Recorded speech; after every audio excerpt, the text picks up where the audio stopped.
পুরুষ কখনো নারীর রূপ কিংবা দেহের মোহে আটকে থাকে না। একজন পুরুষ আটকে যায় তার যত্নে, তার আদরে, তার ন্যাকামতে।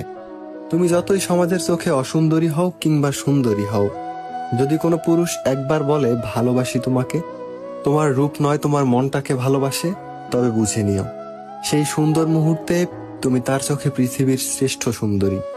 কারণ রূপ ফুরায়, শরীর বদলায়, কিন্তু অনুভব আর ভালোবাসা রয়ে যায় সারাটা জীবন একই রকম।